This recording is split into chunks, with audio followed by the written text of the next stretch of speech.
Halo guys, balik lagi bersama Bang Theo di sini. Kali ini Bang Theo akan melanjutkan cerita Against the Sky Supreme. Buat kalian yang penasaran, langsung saja ya simak video kali ini. Sen Subing tampak bersemangat, mengharapkan gurunya segera datang dan kemudian menemaninya pulang menemui ayahnya. Tiba-tiba, kegembiraan yang tidak dapat disembunyikan terlihat di matanya yang indah. Sen Subing melihat Tan Yun yang mengenakan jubah dingin napas kura-kura di langit dan terbang ke bawah. "Guru, mengapa kamu begitu lama?" Sen Subing menatap Tan Yun yang muncul di hadapannya dengan sedih. Tan Yun terbatuk ringan dan suara tua keluar dari mulutnya. "Guru sudah menghitung waktu. Kamu seharusnya baru saja kembali dari sekte abadi. Kami sudah kembali setengah bulan yang lalu." Sen Subing melangkah maju, memegang lengan Tan Yun dan berjalan menuju kuil Bingking dan berkata, "Guru, aku akan memberimu kejutan." "Kejutan?" Tan Yun menjadi bingung. "Baiklah, guru akan menantikan kejutan apa yang akan kamu berikan." Setelah memasuki aula Bingking, Sen Subing meminta Tan Yun duduk di kursi. Seperti biasanya, Sen Subing berada di belakang Tan Yun, menjulurkan jari manisnya dan memijat bahu Tan Yun. "Guru, sebelum aku memberimu kejutan, aku ingin berterima kasih terlebih dahulu pada guru." "Terima kasih untuk apa?" tanya Tan Yun dengan santai. "Terima kasih karena ucapan guru saat malam hari itu mengatakan bahwa divisi pilku akan memenangkan kompetisi pil di sekte abadi. Guru, perkataanmu benar-benar terwujud. Kali ini divisi pil yang murid pimpin benar-benar menjadi juara satu dalam kompetisi pil. Guru, ini benar-benar tidak dapat dipercaya. Tan Yun sebenarnya adalah seorang alkemis hebat tingkat suci. Tan Yun mengubah kekalahan menjadi kemenangan dengan kemampuannya. Karena alasan ini, aku dipromosikan sebagai penatua divisi pil gerbang abadi oleh kepala sekte." Mendengarkan hal ini, Tan Yun pura-pura terkejut, lalu tersenyum. "Selamat atas promosimu, muridku memang luar biasa." Sen Subing adalah gadis muda yang nakal. Dia mengeluarkan lidahnya dan berkata dengan nakal, "Tentu saja karena aku adalah murid kesayanganmu." "Guru," kepala sekte mengatakan, "setelah aku memimpin murid divisi pil gerbang dalam untuk berpartisipasi dalam uji coba di tanah abadi, aku akan pergi ke gerbang abadi. Aku sangat senang." Di depan Tan Yun, Sen Subing ingin berbagi kebahagiaan, kemarahan, kesedihan dan kegembiraan dengan Tan Yun, seolah-olah Sen Subing ingin mengatakan sesuatu. "Guru, Luwu tetua ke-12 dari divisi gerbang dalam sudah mati. Mungkin para dewa yang memberikan hukuman yang pantas padanya. Aku tidak tahu siapa yang membunuhnya. Jika aku mengetahuinya, aku akan sangat berterima kasih kepada orang yang membunuh Luwu." Rumput giok kebangkitan jiwa yang digunakan sebagai bahan membuat pil untuk kepala Tan Jinying diracuni oleh orang-orang yang dikirim oleh Luwu. Pada saat itu, jika aku membunuhnya, ayah Luwu pasti akan murka. Tapi sekarang berbeda, aku sudah ditunjuk oleh kepala sekte menjadi tetua gerbang abadi. Bahkan jika ayah Luwu masih mempermasalahkan kematian anaknya, ayah Luwu tidak akan berani. Selain itu, Luwu meninggal 5 hari setelah aku meninggalkan sekte. Tiba-tiba, Sen Subing menghela napas. "Guru, Tan Yun benar-benar membuat aku suka dan benci padanya saat bersamaan." "Subing, ada apa?" Tan Yun mengurutkan keningnya dan bertanya. "Guru, Tan Yun memang murid yang luar biasa. Aku mendapatkan banyak manfaat karena Tan Yun memenangkan kompetisi pil. Tetapi Tan Yun selalu mencari masalah." Sen Subing berkata dengan marah. Begitu Tan Yun kembali dari sekte abadi, Tan Yun menghapus kolam spiritual putra kepala divisi jiwa binatang gerbang dalam. Setelah mendengarkan, Tan Yun tersenyum dan berkata, "Mendengarkan nada bicaramu, apakah kamu mengkhawatirkan Tan Yun?" Bagaimanapun, Tan Yun adalah pahlawan hebat dari divisi pilku. Secara alami aku peduli padanya. Setelah Sen Subing selesai berbicara, Sen Subing meremas bahu Tanyun, seolah-olah ingin berbicara sesuatu yang penting. Subing, apakah kamu ingin mengatakan sesuatu? Jika iya, cepat katakan, kata Tanyun sambil tersenyum. Aroma tubuh Sen Subing yang harum menyebar. Tanyun melihat Sen Subing muncul di depannya dengan tatapan yang manja, tapi terlihat sangat menawan. Sentuhan rasa malu muncul di wajah Sen Subing. Guru, menurutmu apakah aku terlihat cantik? Jangan berbohong, katakan saja yang sebenarnya. Kamu salah satu dari 13 wanita cantik di gerbang dalam. Tentunya sangat cantik, Tanyun berkata dengan jujur. Mendengarkan hal ini, hati Sen Subing berdebar kencang. Guru, menurutmu penampilanku saat ini seperti orang berumur berapa? Tanyun melirik dan berkata, 26 atau 27 tahun. Kalau begitu, apakah aku terlihat cantik sekarang? Atau aku terlihat lebih cantik ketika masih seorang gadis? Suara Sen Subing menjadi semakin kecil. Tanyun berkata, muridku, apakah kamu malu menemui guru dengan penampilanmu saat ini? Kamu sedikit dewasa sekarang. Meskipun aku tidak tahu bagaimana penampilanmu ketika masih muda, tapi guru yakin kamu pasti lebih cantik pada waktu itu. Tanyun mengatakan yang sebenarnya. Tanyun tidak terlalu memikirkan mengapa Sen Subing bertanya seperti itu.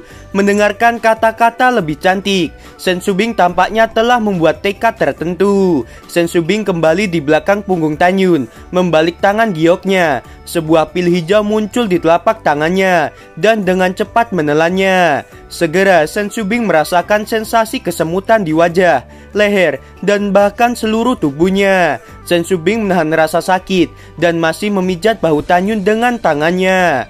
Setelah beberapa saat, Sen Subing melihat ke belakang dengan cemas dan melihat ke cermin yang tergantung di dinding. Ketika Sen Subing melihat wajahnya seperti seorang gadis lagi, Sen Subing berkata, Guru, tutup matamu. Ada apa? Tanyun mengerutkan keningnya. Guru, tutup saja matamu. Hanya di depan Tanyun, Sen Subing akan menunjukkan sisi nakalnya.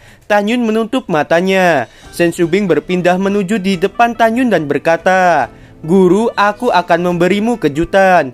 Buka matamu dan lihatlah. Saat Tanyun membuka matanya, Tanyun bergumam di dalam hatinya. Ternyata Sen Subing sangat cantik. Di mata Tanyun, kulit Sen Subing menjadi lebih halus dan kenyal. Penampilannya seperti gadis lagi.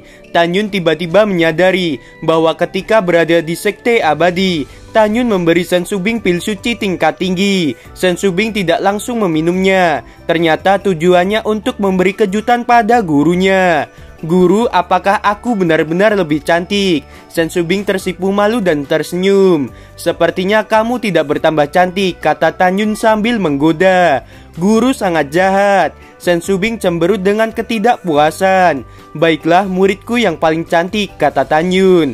Sen Subing sepertinya memikirkan sesuatu dan kemudian berkata, Guru, setelah mengetahui bahwa aku sudah kembali dari sekte abadi, Tetua dan Taezongde mengirim beberapa api. Aku akan memberikannya kepadamu. Bagus, Tanyun sangat gembira.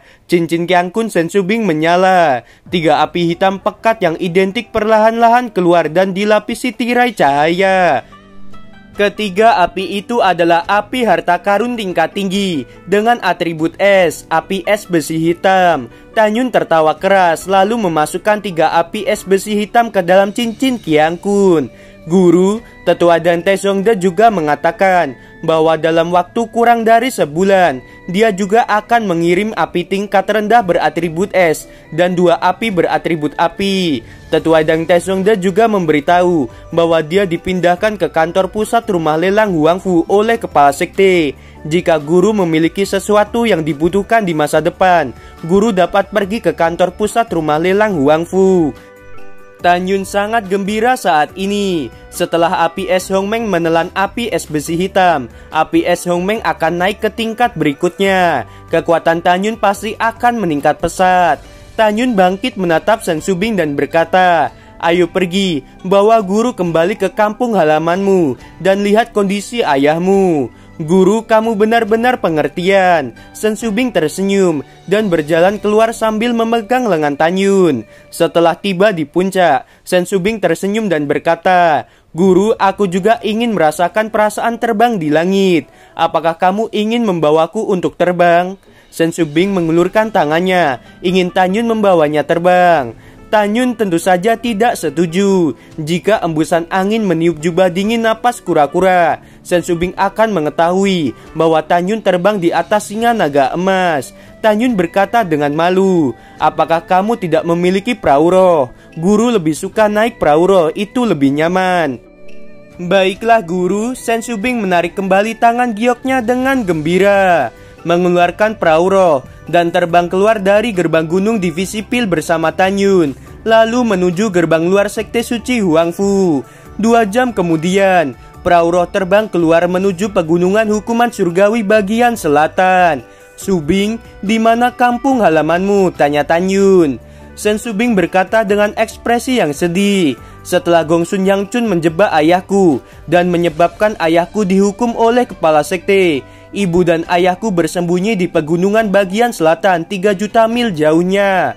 Jangan sedih, kamu akan memiliki hari di mana kamu akan membunuh musuhmu, kata Tan Yun. Ya, aku sangat percaya perkataan guru.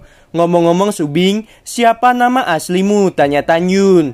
Guru, Subing adalah namaku. Di sekte suci Huangfu, hanya King Feng, King Yu, dan Wende dan guru yang tahu identitasku. Tidak ada orang lain yang tahu. Jadi aku menggunakan nama asliku. Baiklah kalau begitu, jawab Tan Yun. Dalam setengah hari, 3 juta mil dapat ditempuh dengan perahu roh milik Sen Subing. Perahu roh itu turun secara vertikal dari langit dan akhirnya berhenti di tengah-tengah puncak. Sen Subing melepaskan indera spiritualnya, dan ketika Sen Subing menemukan bahwa tidak ada seorang pun di sekitarnya, Sen Subing menjentikan jarinya dan gumpalan kekuatan spiritual melesat ke sebuah batu besar. Melihat ini, Tan Yun tahu bahwa rumah Sen Subing berada di wilayah rahasia kecil. Batu itu adalah pintu masuknya. Guru, ayo masuk. Sen Subing tersenyum dan meraih tangan Tan Yun. Setelah melangkah ke batu, keduanya menghilang dari udara tipis. Setelah Tan Yun muncul di wilayah rahasia, dia mencium aroma bunga yang mekar di sekitar tempat itu. Di dalam sana ada sebuah paviliun. Guru, itu rumahku. Sen Subing menunjuk ke sebuah paviliun jauh di dalam kebun persik. Seolah memikirkan sesuatu, Sen Subing dengan sedih berkata, ibuku sangat menyukai bunga persik ketika dia masih hidup. Setelah ibu meninggal, ayahku menderita dan secara pribadi menanam pohon persik ini. Kesehatan ayah semakin memburuk. Selama 20 tahun, ayah terbaring di tempat tidur. Ketika Sen Subing membicarakan hal ini, air mata memenuhi pipinya. Sen Subing membenci Gongsun Yangchun. Tanpa Gongsun Yangchun, keluarganya akan tetap bahagia dan orang tuanya akan menikmati kebahagiaan di masa tua. Namun semua itu telah sirna. Tan Yun menempuk bahu Sen Subing dan menghibur. Setelah ayahmu sembuh, ini adalah kebahagiaan terbesar bagi ibumu di surga. Sen Subing menyeka air matanya, dan ketika Tan Yun hendak berjalan melewati kebun persik, seorang pelayan yang sedang mencuci pakaian di tepi sungai memandang Sen Subing sejenak, lalu menangis sambil berlari menuju Sen Subing.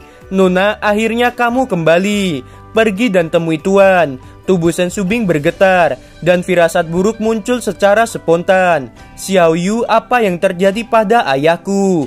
Nona, tuan sedang kritis, kata Xiao Yu sambil menangis. Sen Subing bergegas menuju paviliun di seberang jembatan kecil dengan terburu-buru. Tan Yun mengikuti Sen Subing ke paviliun. Pelayan tadi masih berteriak bahwa Sen Subing sudah kembali. Dalam waktu singkat, ratusan orang datang ke paviliun. Ayah Sen Subing, Sen Tianqi, pada awalnya adalah kepala keluarga Sen. Setelah kolam spiritualnya dihapus lebih dari 30 tahun yang lalu, Sen Tianqi khawatir Gongsun Yangchun akan menghabisi keluarga Sen. Jadi Sen Tianqi membawa ratusan orang dari luar ke wilayah rahasia kecil ini untuk hidup dengan damai. Ratusan orang menangis dan menjaga di luar paviliun. Mereka tahu bahwa Sen Tianqi telah mencapai titik di mana dia sudah tidak dapat bertahan. Di ruang lantai 2 paviliun, Sen Tianqi yang dulunya adalah orang yang luar biasa dan kepala divisi Pil Gerbang Suci, sekarang sudah tua dan rapuh. 30 tahun yang lalu, sebelum kolam spiritualnya dihapus, Sentianci dapat hidup sampai 1000 tahun. Tapi setelah kolam spiritualnya dihapus, Sentianci hanya mengandalkan pil untuk menambah umurnya selama lebih dari 30 tahun. Pada saat ini, Sentianci sedang berbaring di sofa. "Ayah, bangun, putrimu sudah kembali." Sen Subing berbaring di sofa, menangis dengan keras. Namun Sentianci masih diam. "Subing, biarkan guru memeriksa." Tanyun datang ke sisi Sen Subing dan berkata dengan lembut. Ya, Sen Subing mengangkat kepalanya untuk melihat Tanyun dan memohon, "Guru, cepat selamatkan ayahku." Gimana teman-teman, episodenya semakin seru bukan? Buat kalian nih ya yang masih penasaran sama kelanjutannya, langsung saja subscribe channel Bang Theo ini. Terima kasih.